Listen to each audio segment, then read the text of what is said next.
Hello and welcome to Narayana IAS. As part of our weekly current affairs revision, we will be focusing on 6 most important topics from the Hindu and the Indian Express. Let's thoroughly examine each issue one by one, thus developing a holistic understanding of all the topics, covering all the dimensions to keep you well prepared for the examination. So let us start with the first topic.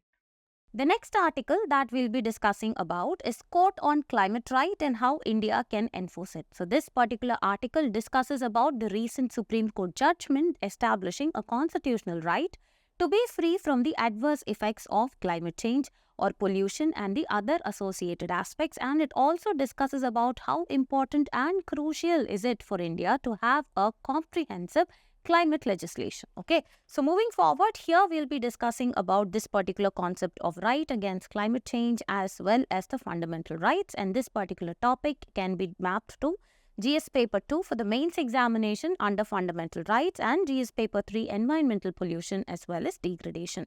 So moving forward, there has been a previous year question in 2021 in the prelims examination with respect to that of right to privacy and which of the articles that it actually belonged to. So every fundamental right and the provisions and the subjects that actually belong over here is very, very important specifically for your prelims examination. Moving forward, now let us understand what this particular article is discussing about. Okay, so the Supreme Court recently ruled that the citizens possess a constitutional right to protection from the adverse effects of climate change. And now let us understand what was the judgment about. Okay, so in M.K. Ranjit Singh and ORS versus Union of India, that is 2024 case, the Supreme Court grounded the right in the fundamental principles of right to life, that is enshrined under Article 21 of the Constitution, and right to equality enshrined under Article 14 of the Constitution. The court also recognized that the government agencies definitely have a corresponding duty in order to safeguard the Indian citizens from the adverse impacts of climate change. Now moving forward, let us understand what is the background of this particular case. Okay, so in 2020, the environmental activists as well as the biodiversity conservationists, they actually came together and filed a petition with the Supreme Court in order to challenge the construction of overground power lines in Gujarat as well as Rajasthan that were posing a threat to this particular species of Great Indian Bustard. Okay, and following this, the Supreme Court appointed a committee in order to evaluate the feasibility of converting these overground power lines to underground lines and installation of bird diverters to prevent the bird casualties. Okay, and now what have been the key observations of the judgment that was actually given by the Supreme Court following this particular case was that first is right to life as enshrined under Article 21 of the Constitution. The Supreme Court had actually observed that the right to life containing within it, which is inclusive of the right to health, could not be fully realized without a clean environment that remains unimpacted by the climate change. Also, consequently, there existed a direct link between a deprivation of the right to life and adverse impacts of the climate change. Okay, so this is what the Supreme Court had spoken about, right to life, within which this particular right to health is actually a part of it, which is not possible without a clean and healthy environment, that is without the impacts of climate change. Next one is right to equality, that is Article 14. The court also noted that food as well as potable water shortages would disproportionately affect the vulnerable groups and particularly severe on women and girls who often bear greater social and economic burdens during the environmental crisis.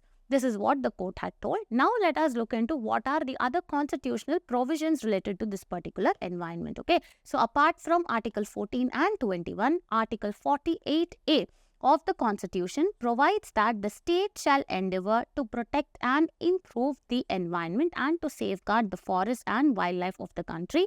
This is nothing but it has to establish the concept of welfare state, and that was actually added as per the 42nd Constitutional Amendment Act of 1976, and this is a part of directive principles of state policy.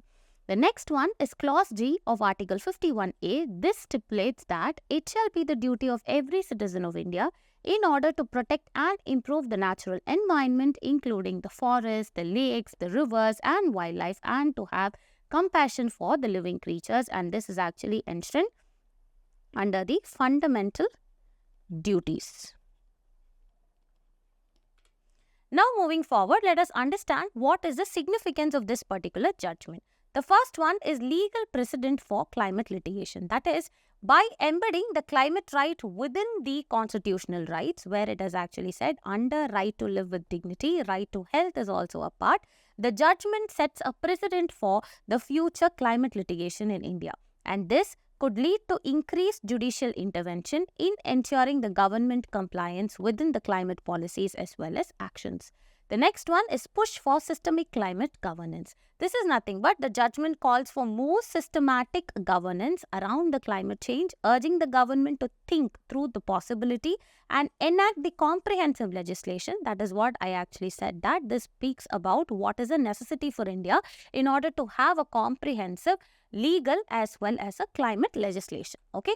Now moving forward, let us actually understand the intricacies which are associated with the judgment, whether it is actually very certain or not. First one, there is actually ambiguity in climate right enforcement. That is, this establishes a climate right. That is, the judgment actually talks about climate right, but it lacks clear guidelines for the enforcement, and this actually leads to varied interpretations and implementation challenges. The second one is legislative as well as policy gaps that is actually found in most of the legislations in India, and the interpretation of the judgments that have been given by the court are actually interpreted differently. Okay. So this actually highlights the need for comprehensive climate legislation, which may face legislative hurdles and also require extensive consultation. The next one is tailoring legislation to the Indian context. Okay, so here climate legislations must be tailored to India's specific context, addressing unique challenges and needs. And the last one is the factor of federalism. Okay, so climate law must balance the national action with that of the decentralized authority, resources and information to empower the states as well as local governments so that they can also build up the climate specific localized law instead of following a standardized law. If we talk about the third article of the day, which is related to environment, GS3 environment, and again we look for keywords, we look for terms which can be asked by UPSC in pre as well as mains. So there are different terms here like Chital, a kind of deer. What is the IUCN status? What is happening? Why their stocks are dwindling? Kuno Palpur National Park. UPSC has already asked a PYQ on Kuno Palpur.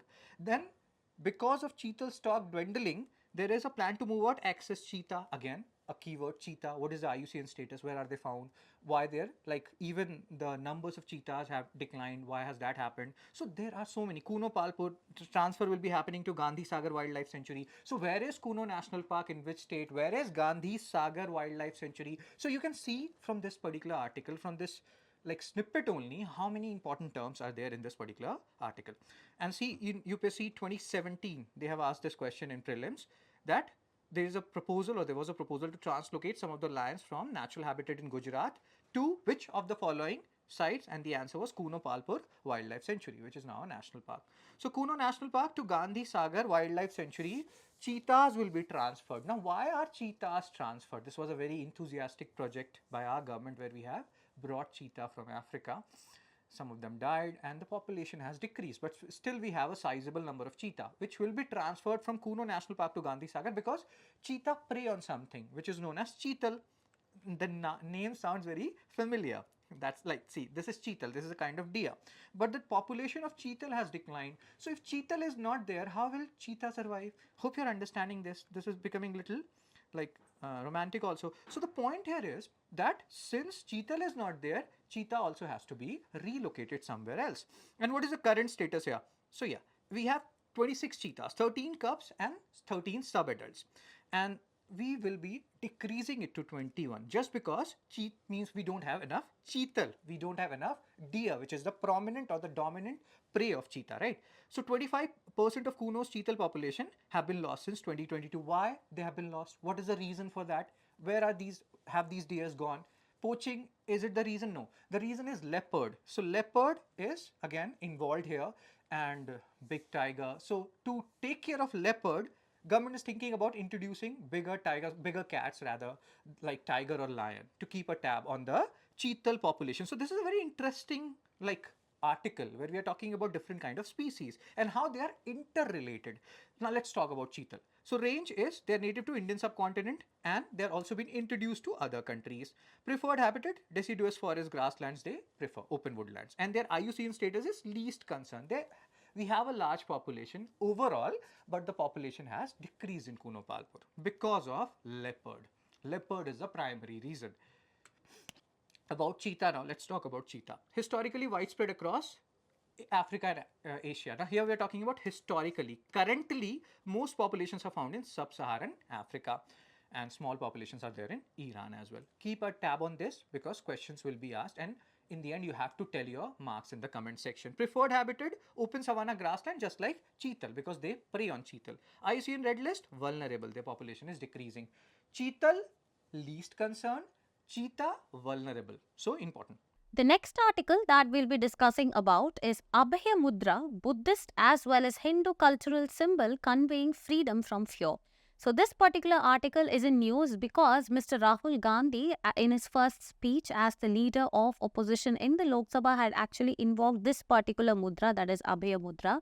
So for us, it is actually important to understand what are the different types of mudras, what is their significance with respect to Buddhism, how it eventually actually was absorbed into Hinduism as well.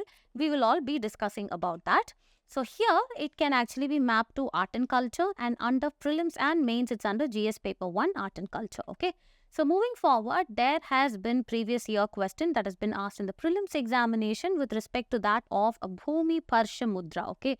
So from here it is very important to understand these different types of mudras and what do they actually signify. Okay.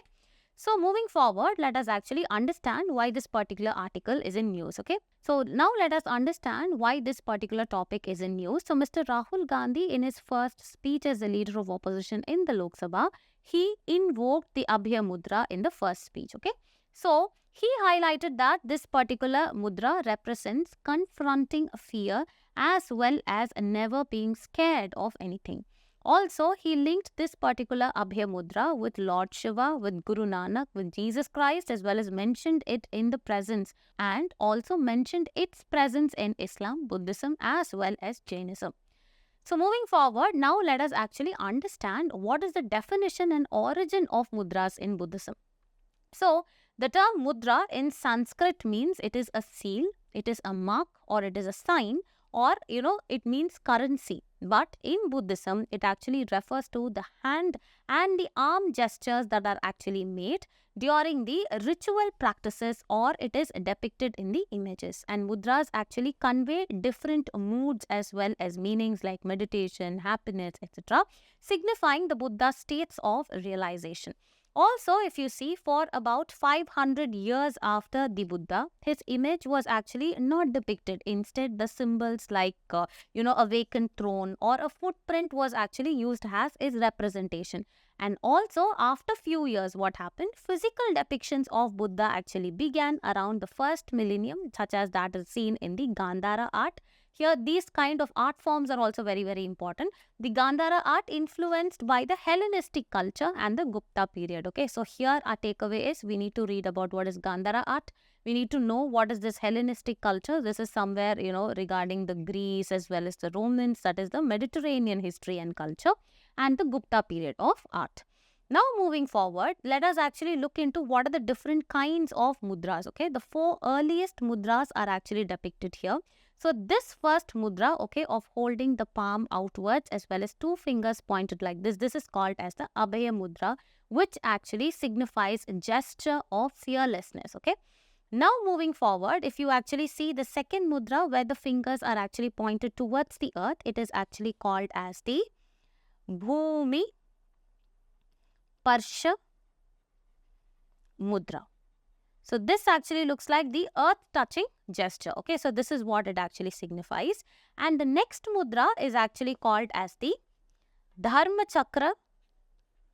It's called the Dharma Chakra Mudra. So this actually signifies the gesture of the wheel of Dharma.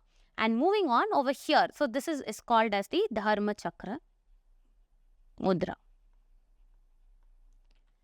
And the next one, if you actually see, it is called as the Dhanya Mudra, and this actually signifies meditation. So these mudras are very, very important. Okay. So with the evolution of Mahayana and Vajrayana Buddhism, hundreds of mudras actually became part of the iconography of Buddhism. Okay, they became a representation of Buddhism, often associated with dynamic ritual hand movements. And also, now let us understand the specifics about this particular Abhay Mudra, since it has actually come in the news today. So it is typically formed with the palm facing outward at the shoulder height and the fingers pointing up. Okay. And the Buddhist tradition, it is associated with the Buddha immediately after attaining enlightenment, symbolizing security, symbolizing serenity as well as compassion. And it also illustrates that the Buddha's ability to grant fearlessness, as seen in the legend of Buddha calming a mad elephant with his gesture. Okay, so these are also very, very important, and it is also known as the gesture of protection, or also the gesture of granting refuge, or also given as the gesture of reassurance. Okay.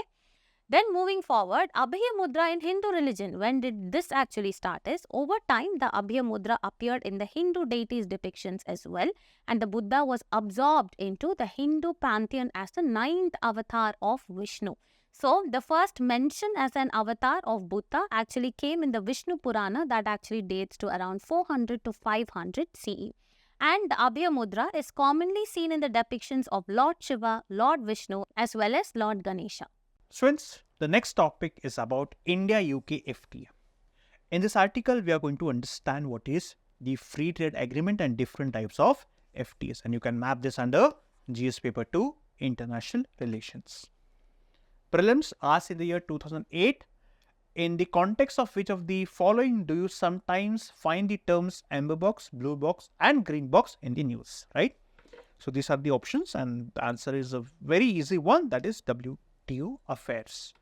Right now, the context is that India and UK have been negotiating a free trade agreement over 2 years now. They are negotiating FTA but yet to conclude FTA. So what exactly is this FTA? Let us try to understand it.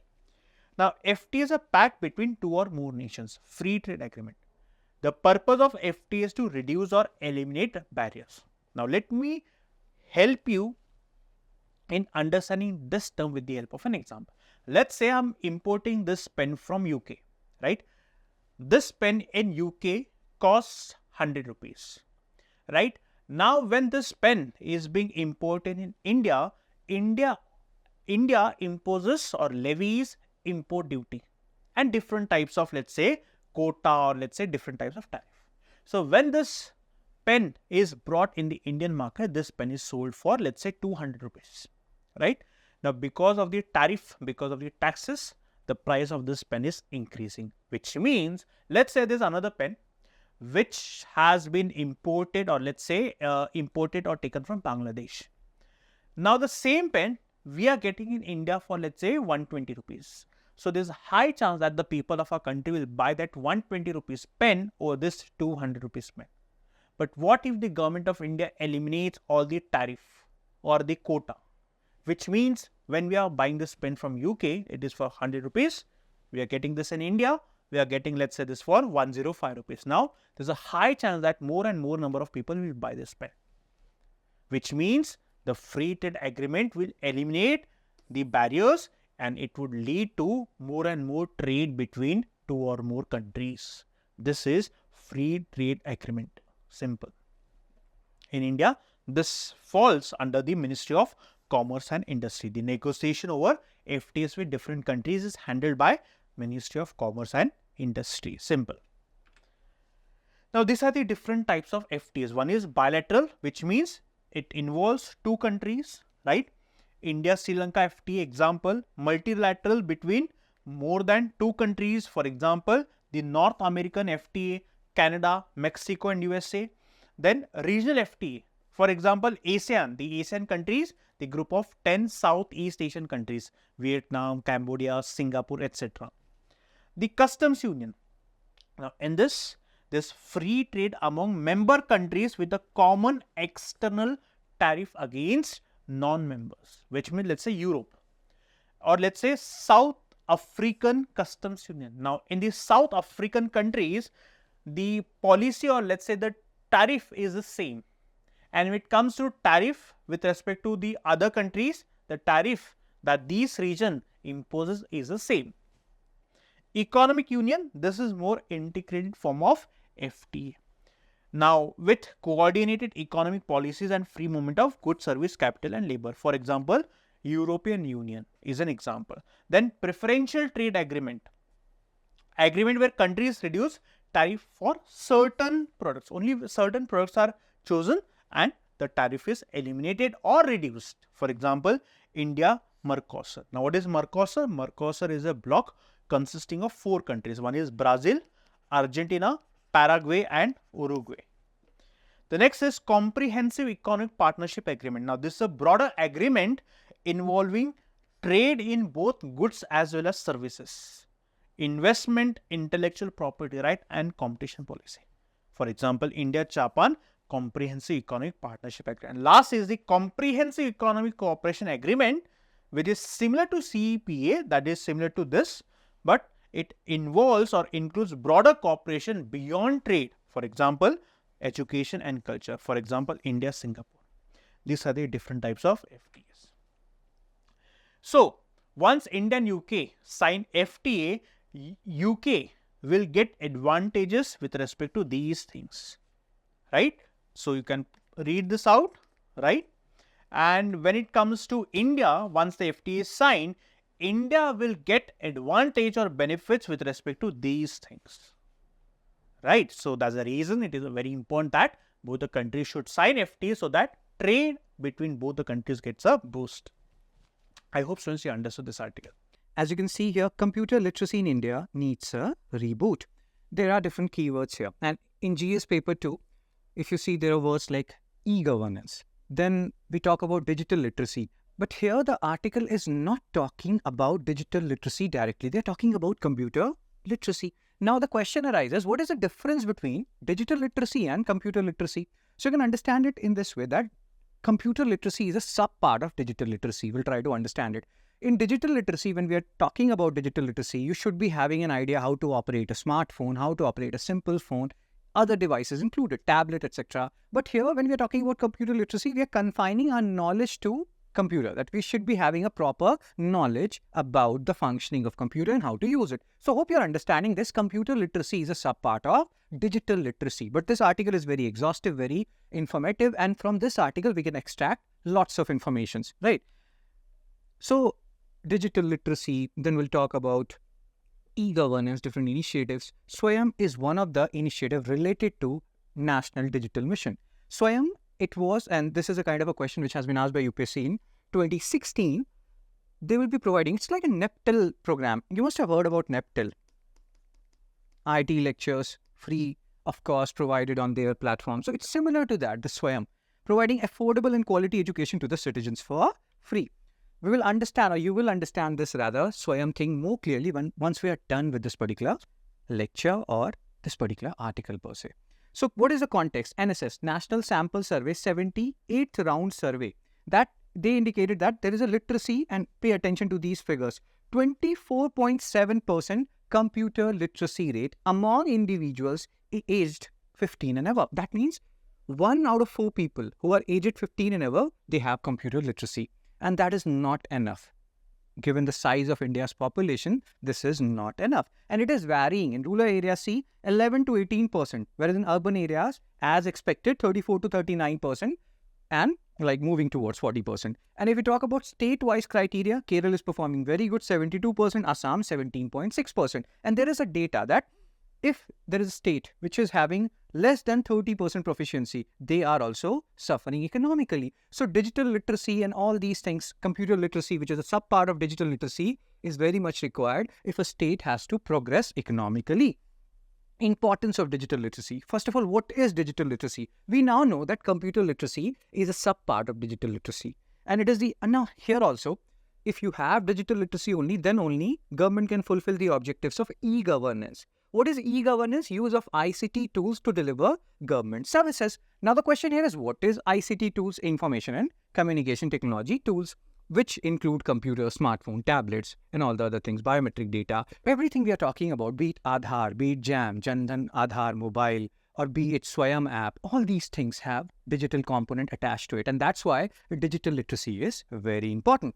So digital literacy is crucial in today's digital world for assessing services like banking, healthcare, government services, enhancing quality of life. Low digital literacy in economically backward states exacerbates their disadvantage, which we were talking about Assam, which has around 17%, if I'm not wrong, computer literacy, and that is actually a very small figure. So in simple terms, if you have to understand who is a digitally illiterate person, let's say our grandfather or some other people, sometimes somebody will call you and they will ask you for your OTP rather, and you are giving that OTP. That means digital literacy is lacking in that regard. And we have to promote digital literacy if India has to grow economically or in different domains as well. So Digital India campaign was launched to address this digital illiteracy issue, right? It was launched in 2015. You can have a look at this particular slide. I'm telling you the important areas. Digital India campaign, when was it launched? 2015. What are the different initiatives under Digital India? Aadhaar, right? Then BharatNet. There are so many gram panchayats in India and they don't have high-speed broadband, high-speed internet. And that problem is very pertinent in rural areas. To address that, BharatNet initiative was launched. Then you have digital locker. 10th certificate, 12th certificate, if you have it in physical format, you can lose it in some way or the other. So to store them in electronic format, you have digital locker, which also has a digital component. If you don't have digital literacy, how will you be able to avail these programs? Swayam app, we have talked about it, UPSC PY. JAM Trinity, Jan Dhan Aadhaar Mobile. We are connecting these three things, Jan Dhan, Aadhaar and Mobile, to plug leakages, to remove ghost beneficiaries, and all these are examples of Digital India campaign. E-governance. Now let's talk about different terms. What is e-governance? So we have seen Jan Dhan Aadhaar Mobile. We have seen government is transferring money to your account once you have done something, Manrega, etc. All these have digital component attached to it. And when government is using these ICT tools, information communication technology tools, to deliver government services, that is e-governance. According to second ARC, Second Administrative Reforms Commission, they have published various reports. Under that, there's a report known as Ethics in Governance. Under that report, what Ethics in Governance report says is, after like e-governance has come into picture and it is being used more and more, corruption is reducing to a certain extent. Earlier in India, basically it is said that in most of the countries, corruption is a low return, high risk activity. In India, it was seen as a high return, low risk activity. And that thing is changing because of e-governance, because this is leaving a digital trail. So what are the different components of e-governance? What is the basic meaning of e-governance? When government is using these ICT tools to deliver you government services. So government to citizen, when services provided directly to citizens, such as online payment of bills, e-filing of taxes. This is G2C. Then there is government to business, when government and different businesses are interacting with each other. Government to government, when different state governments are interacting with each other using ICT tools, or central and state governments are interacting with each other. Government to employee, when government is dealing with their government servants and interacting with them via different ICT tools. Even if you're not understanding, you don't need to go too deep into intricacies here. What you have to understand is, when government is using different tools, be it mobile, be it laptop, be it tablet, or other ICT tools to deliver government services, that is e-governance. And then I have told you what second ARC, Ethics in Governance report rather, is talking about e-governance. So what is the conclusion? Digital literacy is an essential skill set and computer literacy is a sub-part of it. Through education, access to technology, awareness campaign and collaboration, society can work towards achieving higher level of digital literacy for all, and Digital India campaign is a step in that regard. Students, the title of the next topic is Balance of Payments, and in this article we shall focus on current account, capital account, balance of payment, and you can map this topic under GS paper 3. So previous question was asked in the year 2014. So please try to go through the question and try to understand the type of question that can be asked in the UPSC examination. Now, what is the context? The context is that India's current account, please focus, current account registered a surplus in the quarter 4, that is fourth quarter of financial year 23 and 24. For the first time in the last 11 quarters, that is in the first time in the last 3 years, the capital account showed surplus. This is the context. What is balance of payment? For example, every one of you might be having or must be having a balance account, right? Which means how much money you are earning and how much money you are spending. In the context of the country, balance of payment, which means how much money the country is earning and how much money the country is losing out. So BOP is a ledger of a country's transactions with the rest of the world, right? Showing the inflows and outflows of the money. Now, positive entries, if the BOP is positive, what does it mean? That the money is coming in, right? Which means we are earning more than what we are losing out. And if the BOP is negative, which means we are spending more than what we are earning. This is what we understand by BOP positive and BOP negative. What is current account? So under BOP, okay, just let me show you here. Yeah. This is BOP. We have current account and capital account. So what is current account? Record transactions of a current nature subdivided into trades of goods and services. So here goods and services are traded in the current account. Trade account involves, now when it comes to trade, involves export and import of physical goods. Physical goods like, like for example, we might import, let's say, Apple iPhone. This is a physical good that we are importing, right? Involves export and import, and let's say, for example, we export, let's say, agricultural goods to a foreign country. That is export. So here, physical goods are being imported and exported under the trade account. Now, another trade account, we also have invisible trade, which means we cannot see it, but is happening, like these services, the transfers, the incomes that are not physically visible. And what is capital account? When we take money from the foreign countries for the investment purpose, let's say foreign direct investment and foreign institutional investor, FII. So BOP, export and import of goods, export and import of services, unilateral transfers, income, receipts and payments. Let's say, for example, if you are given a loan to a foreign country, now that country is returning the interest of that loan. It falls under this. Capital account, borrowings and lendings, investments and change in foreign exchange reserves. This is capital account. So the context is, in the last 3 years, the capital account for the first time has shown positive, that is surplus. Now, India had a surplus in the invisible trade, like the services, transfers, etc. But a deficit in the trade account. Trade account, the import and export of physical goods. Invisible trade, which we cannot see, like the transfers and services. So India had a surplus in invisible trade, but not in the trade account. The capital account showed a net surplus of 25 billion. The capital account, this one, so India's capital account is always in positive. Current account is always in negative, historically, right? Current account has been in negative, capital has been in positive. But now, this is gradually changing. Now, here you can see the table and year-wise current account and capital account, right? You can see the change or difference in numbers. Now, let's try to interpret deficit and surplus, right?